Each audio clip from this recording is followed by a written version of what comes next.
Nii, head sõbrad, täna me oleme siin Stenbogi maja ees.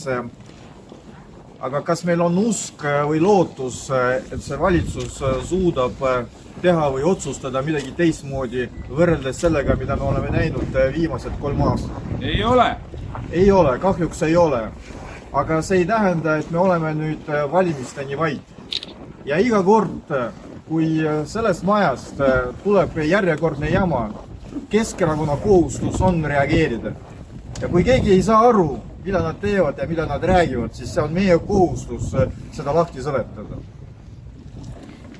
Vaadake, seal on üks plakat käed eemale lastest ja eakatest.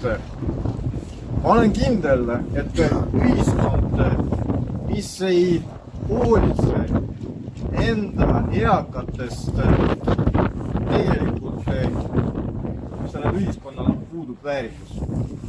Ühiskond, mis ei hooli enda lastest, tegelikult sellel ühiskonnal puudub tulevik. Ja see, mida teeb see valitsus, on suuremas plaanis meie tuleviku röövimine. Meie valitsusel puudub nii südametunnistus kui ka matemaatikaoskus.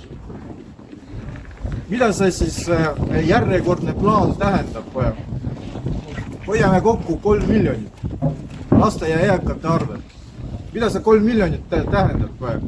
Riigi aasta eelarve 2026 on 21 miljardit.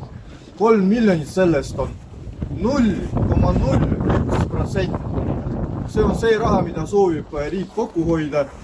Ja samal ajal see sama valitsus otsustab, et kasiinod ei vääri maksustamist.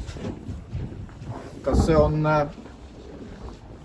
viga, kas see juhtus juhuslikult, sellest võib palju rääkida.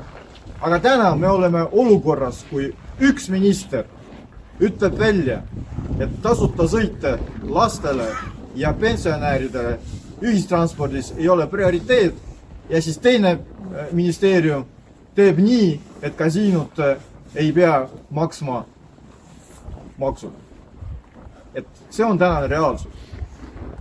See on see, kus me täna oleme. Kellegile tundub, et see on tegelikult väike raha.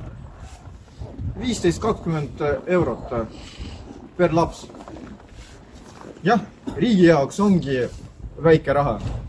Aga ühe pere puhul, ühe lapse puhul, see on 200 eurot aastas. Aga kui peres on 2 last, aga kui on 3 last, 600-700 eurot aastas. Ja nüüd vaatame statistikat. Eestis 20% Eesti inimestest elavad vaesuses.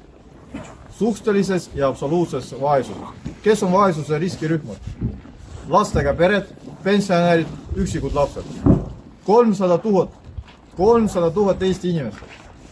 Nende käest riik võtab raha selleks, et anda kasiinodele. See on tänane väärtusruum. See on tänase valitsuse prioriteet.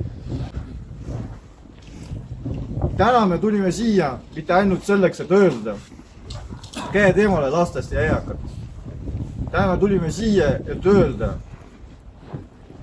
et Eesti riik peab tühistama automaksu ja taastama tasuta ühistranspordi maakondlikel liinidel. See on meie eesmärk, sealhulgas see on meie poliitiline eesmärk järgmisteks Riigikogu valimisteks. See on meie sõnum.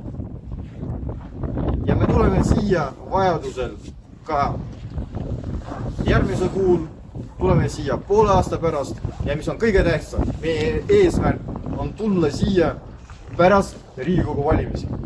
Ja siis mitte plakatidega, vaid selleks, et otsustada. Head sõbrad, ma tänan teid, et täna leidsite aega, et siia tulla.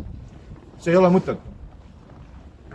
Sõnum on alati tugev siis, kui on olemas eesmärk. Ja eesmärk on alati tugev siis, kui tulevad ka tegus. Ja see on Keskerakonna käekiri. Kui meil on loosung, kui meil on lubadus, siis sellest tekib eesmärk. kui meil on eesmärk, siis sellest tulevad ka tegud. Tegud tulevad, valimised tulevad ja me võidame. Elagu Eesti, elagu Keskerakond! Elagu!